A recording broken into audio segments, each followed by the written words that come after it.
Hello again, everybody. Zach Attack is here, my Atakline for this Thursday, April 6th, 2017. A couple days in Atakline. Here it is for you. Start off with my DJ Zach Attack news. Last week, after almost 3 weeks off, I finally returned to DJ action at Wilkinson Middle School a week ago for their spring dance. Kicking off my new tour, I call it the Attack to the Future tour. I supposed to do this tour a couple years ago during the 30th anniversary of this film, but I haven't been able to do this tour till now. So, showing pretty well for Wilkinson, not as good as the other times. The attendance was not as big as it was. It's like a secondary dance, not like their big dance, like the Christmas dance is the big one.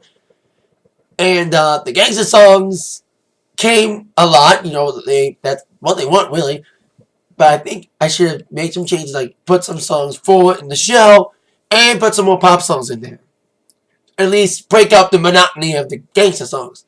And it was tough because it's a 2-hour show, not a 3-hour one. There's 3 hours to get more gangster in with the pop. But I want to get all the gangster in, so I count the pop songs because it was a 2-hour show. And that's really, I think, put on maybe 1 or 2 pop songs in there. But obviously, the biggest songs were the gangster ones, like Me Girls.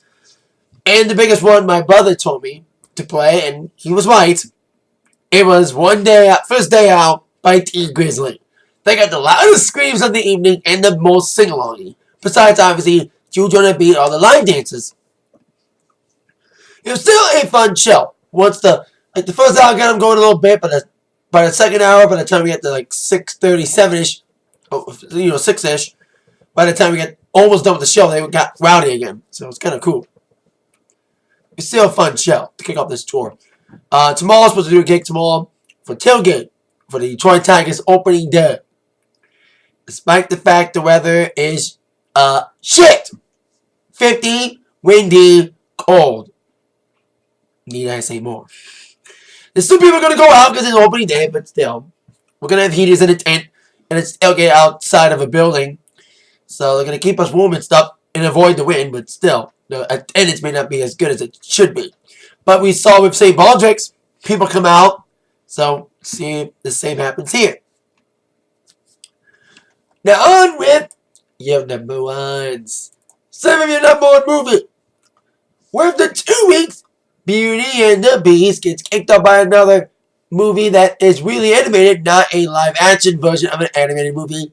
Referring to The Boss Baby, with Alec Baldwin coming in with $50 million, while the highly anticipated live-action film based on an anime, Ghost in the Shell, is going to do as well as a live-action version of a Disney animated film, bombing, kind of, with $18 million. We're not making as much as it should be making.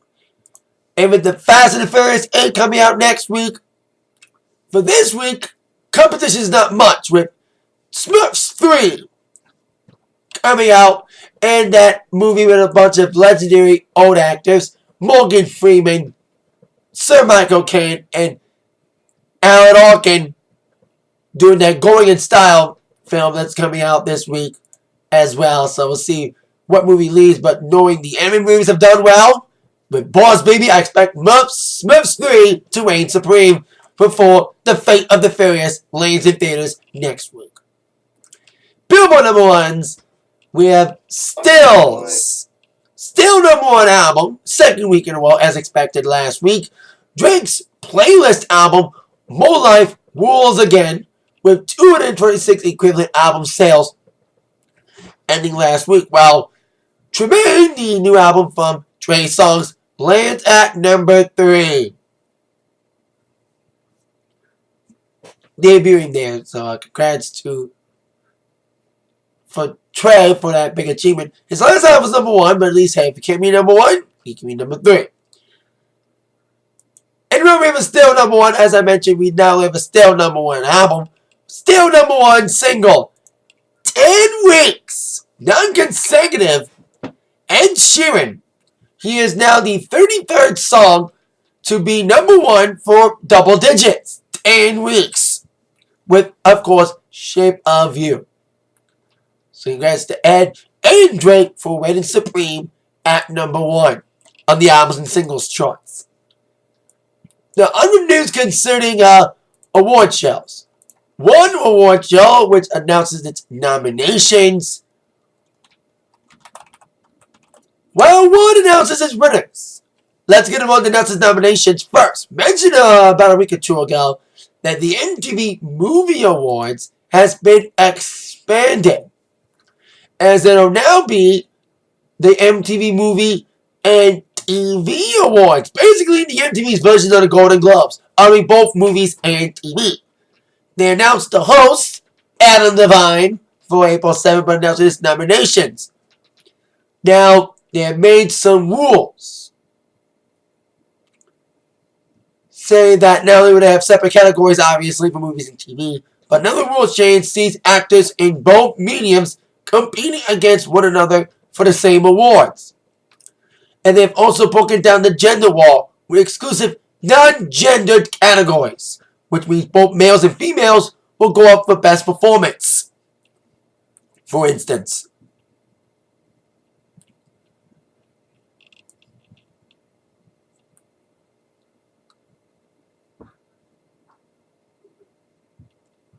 AW's best actor will be best performance in a movie, instead of best actor and actress separately. Now, leading the pack in the movies, 6 nominations for the horror comedy film Get Out, produced by Jordan Peele from Key and Peele. And its leading star getting best actor in a movie. Next year, the best duo for the main star Daniel Kaluuya, I hope I got the name right, and his co-star Little Well Howie. And also getting 4 is Beauty and the Beast in Stranger Things, where Atlanta, Game of Thrones, Hidden Figures, Logan, Moonlight, and This Is Us receiving 3. No nominations for La La Land. Interesting. But Moonlight's not nominated for Movie of the Year, which is Beauty and the Beast, Get Out, Logan, Rogue One, and The Edge of 17. But Best Actor in a movie, where it's not just male, it's both males and females. It's Daniel Kaluuya from Get Out, Emma Watson from Beauty and the Beast, Haley Steinfeld from Edge of 17, Hugh Jackman for Logan, James McAvoy for Split, and Taraji P. Henson for Hidden Figures. Best Show, we got Atlanta, Game of Thrones, Insecure, Pretty Little Liars, Stranger Things, and This Is Us. And now we have Best Performance in a TV show with Donald Glover, Emilia Clarke, Gina Rodriguez, Jeffrey Dean Morgan, Mandy Moore, Millie Bobby Brown. We got the same awards as in the past. Best Kiss. We have Moonlight, Ashton Sanders and Joelle Jerome, even though it's not nominated for anything major. Emma Stone and Ryan Gosling unnominated for Best Kiss for La La Land. Emma Watson, Don Stevens for Beauty and the Beast. Taraji P. Henson, Terrence Howard for Empire. That means you can see both movies and TV are in this. And Zach and Anna from Mike and Dave Need Wedding Dates. We have Best Host for the first time because it's TV as well. Ellen DeGeneres, John Oliver, RuPaul, Samantha Bee, and Heather Noah going up for that one. Best Reality Competition, America's Got Talent, MasterChef Junior, RuPaul's Drag Race, The Bachelor, and The Voice. Best Comedic Performance, we have the host of the awards, Adam Devine for Workaholics, Alana Glazer, Abby Jameson for Broad City, Get Out, Little Will Howie, 7 for Family Guy, Seth Rogen's Sausage Party, and Will Arnett for playing Batman in the Lego Batman movie. A lot of awards here, including Best American Story, about stories involving things involving America today. Blackish, about Black Americans. Fresh of the Bone, about Asians fitting into American culture. Jane the Virgin, about a young Mexican girl leading the pack in that show. Moonlight, we know why. And Transparent, we know why it's nominated for that one with a transgender parent. So, I think it's fan voted. I think it's always fan voted. I don't know if the voting's on now or not, but the ceremony will take place live Sunday, May 7th on MTV. And probably simulcast on their networks. Meanwhile, What a Show announced their nominees. One presented on Sunday as the ACMs were presented. Now, I have not seen the show yet because I recorded it because it was up against WrestleMania. Where Full Georgia Lion stole the show at the Backstreet Boys for their hit duet "Got Your Mom and Me," and of course leading to "Everybody."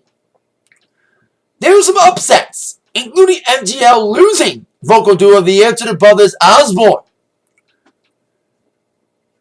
In a little Big Town winning Best Vocal Group remaining, Miranda getting Best Female, and shocking, Thomas Rhett winning Best Male Vocalist alongside an award for Song of the Year for Die Happy Man.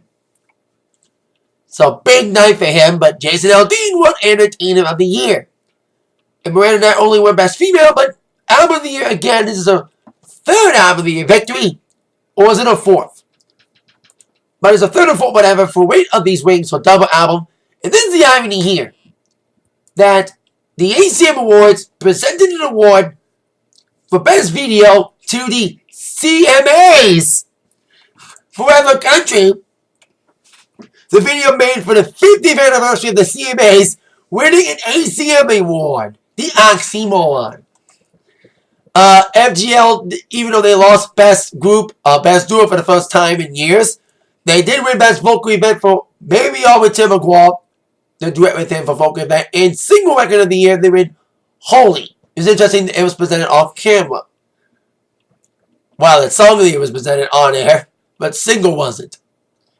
Also presented off air and previously announced was the Best New Artist, not just one, just all three. Best New Male, deservedly John Party.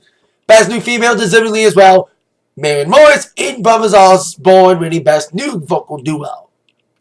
So congrats to the winners of the ACMs. Can't wait to finally see the results live when I watch it on DVR later. And record performances for my show. Now on with Country Hall of Fame announced his inductee yesterday with Alan Jackson going in, which is well deserved.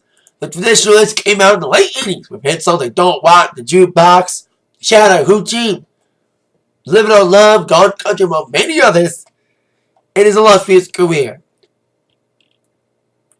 He will be inducted alongside other inductees, including Jerry Reed in the Veterans era, getting that induction. Of course, he died a couple years ago. Known for songs like Eastbound and Down for smoking the Bandit films, among others. Also, Don Schultz is going in the songwriters category. So congrats to Alan and all those inductees. And tonight, the Rock and Roll Hall of Fame ceremony will take place. Now, Journey's going in. Steve Perry is set to be there. No one of these performing. Yes, will be there. Reunited. They announced a tour today. Now, Watts is going in. Pearl Jam. Of course, there was a last-minute change to the inductor list. Pearl Jam was supposed to be inducted by Neil Young, but Neil Young pulled out within a couple of days because of illness. There goes a jam for Walking in the Free World this evening. Instead, Pearl Jam will be inducted by David Letterman. Interesting pick.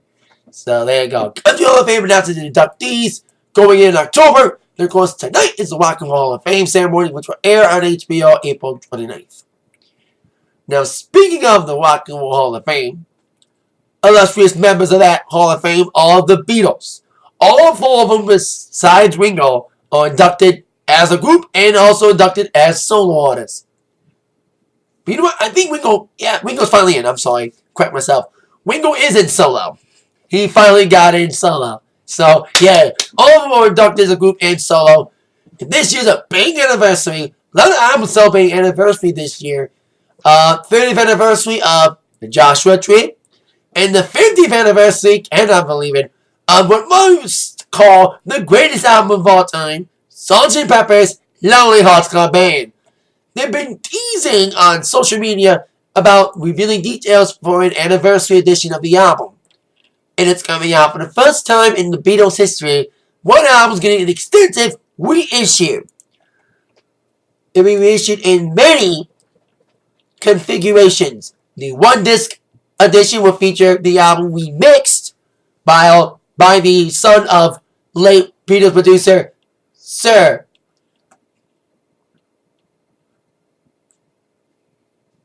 George Martin, his son Gil's, a new remix of the album, the first Beatles album to get remixed since Let It Be Naked in 2003, which got rid of all the Phil Spector overdubs. Just left it bare.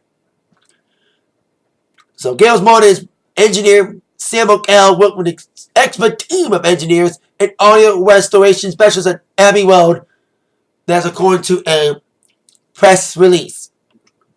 All the anniversary edition releases will include this new stereo mix, which was sourced directly from the original full-track session tapes and guided by the original Beatles preferred mono mix produced by Gale's father, George Martin. Now, the mono mix will be issued on the deluxe, super deluxe edition. So like I said, you have the 1-disc edition, with just the new album mix, a 2-disc edition, which will feature a bunch of unreleased recordings, plus a new mix, new stereo mix of Penny Lane in the 2015 solo mix, single mix, stereo mix of Strawberry Fields and new instrumental takes. So that's kind of interesting. With that, they'll be in the 2nd disc on the 2-disc edition, while the 6-disc deluxe will feature another disc of outtakes and additional takes from the album, including takes of Lucy and Sky with Diamonds, Lovely Rita. Basically, takes from the album in chronological order of the track listing.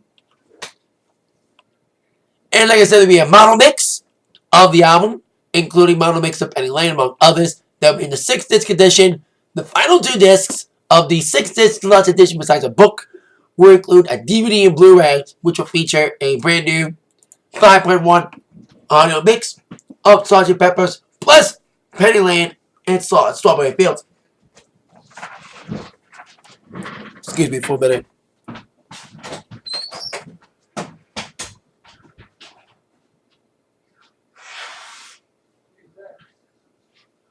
Hold on. Making the video. So I got mucus stuff. Still battling it.